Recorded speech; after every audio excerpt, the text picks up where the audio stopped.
Namaste Vidya, Amisha Khush Raho Vidya. A very good morning to you all. Myself, JV and Dr. Ravi Jain, Associate Professor and HOD, Department of Practice of Medicine in Faculty of Homeopathic Science at JAYOTI VIDYAPEETH Women's University. In today's lecture, we are going to discuss about COPD, that is chronic obstructive pulmonary disease. In the last lecture, we have discussed about bronchial asthma. Now we are going to discuss about chronic obstructive pulmonary disease. As the name suggests, chronic means persistent, obstructive means there is obstruction of the pulmonary means lung disease.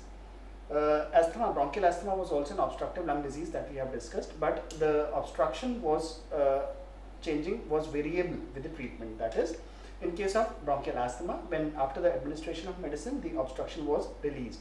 But what happens in case of COPD is this obstruction is not fully reversible with the treatment. So COPD is a disease that includes a number of conditions. Like we have three conditions here. We have chronic bronchitis, we have emphysema, and we have small airway diseases. So there are three types of diseases that are covered under COPD: chronic bronchitis, emphysema, and small airway diseases that we are going to discuss. Now, what are the risk factors? Who are the individuals who are prone for development of COPD? Those individuals who are smoking or who are living in a polluted area, especially related to the air pollution, are more prone for development of COPD, that is chronic obstructive pulmonary disease. Cigarette smoking, the more a person is having cigarettes, he or she is more prone for development of COPD. Active smoker or passive smoker, both are at equal risk. Airway hyperresponsiveness, this we have already discussed in case of bronchial asthma. Airway hyperresponsiveness means hyperresponsiveness of the airways to certain substances like pollens, to dust particles. Whenever a person is coming in contact with such substances, then there is increased production of mast cells, eosinophils, macrophages, that leads to the and T lymphocytes, that leads to the narrowing of the air passage and excessive production of mucus. Occupation, a person who is working in the polluted areas, in such areas where air pollution is more, and genetic factors. So genetic factors also play a very important role in development of chronic obstructive pulmonary disease. Now, as we have discussed, there are three important diseases: chronic bronchitis, emphysema, and small airway diseases. Today we are going to discuss in brief about chronic bronchitis and bronchial asthma emphysema. So chronic bronchitis and emphysema. What is chronic bronchitis?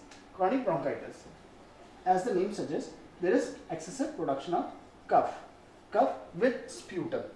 A person who is coming to you, if the person is complaining of more than 3 months of cough in a particular year for more than two or more consecutive years, then the patient will be labeled as a patient of chronic bronchitis.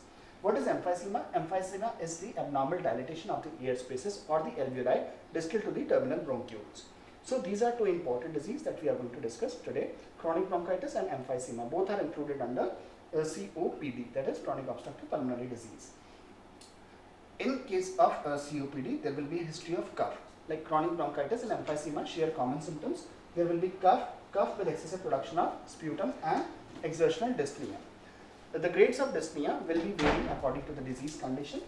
And in the examination, we are going to see the tripod position. Tripod position is a typical position in which the patient will be sitting and sitting with the hands forwards and bending forwards, because there are involvement of the the respiratory muscles, excessive respiratory muscles for the breathing.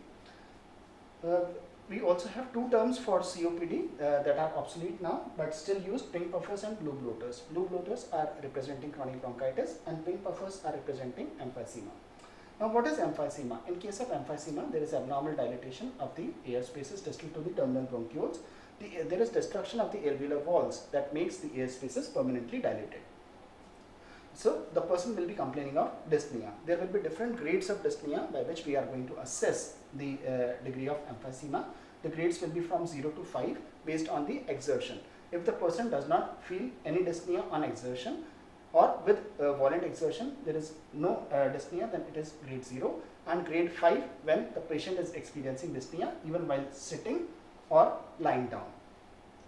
The shape of the chest in the examination of emphysema, we are going to see the shape of the chest. The shape of the chest will be barrel shaped. Normally, in the normal chest, the diameter is anterior posterior to transverse is 5:7. But in case of barrel shaped chest, the diameter of the AP is to transverse become 1:1. Now, there are different type of emphysema that we are going to see on the basis of the pathological changes. But most common type of the emphysema that we are going to see is the centriacinar and panacinar. Centriacinar means the central portion of the alveoli are getting destructed, and panacinar means peripheral alveoli are getting destructed. So this is the summary of the COPD. Now what are the investigations that we are going to do in case of COPD? The investigations will be similar to that of the bronchial asthma that we have covered. Like we are going to go for lung function test, especially the spirometry. And we also have to go for the IgE level, and we also have to check for the skin prick test for the airway hyperresponsiveness or atopy. Now the management. The management is important because this COPD is produced mostly by the smoking. Therefore, smoking cessation is very important. We have to ask the patient to stop the smoking. We have to improve the general health of the patient, and we also have to give the breathing exercise or the physiotherapy to the patient. We have a lot of homeopathic medicines that can be given in case of COPD. The common medicines of COPD includes arsenic album. We have arsenic album. We have antimtar. We have aspidosperma, and lots of medicines that can be given on the basis of symptom similarity. So by giving those medicines on the basis of symptom similarity, COPD can be treated. So this was all about COPD. In the next lecture, we are going to start with another important topic related to the respiratory system. So this was all for today. Thank you very much. Have a good day.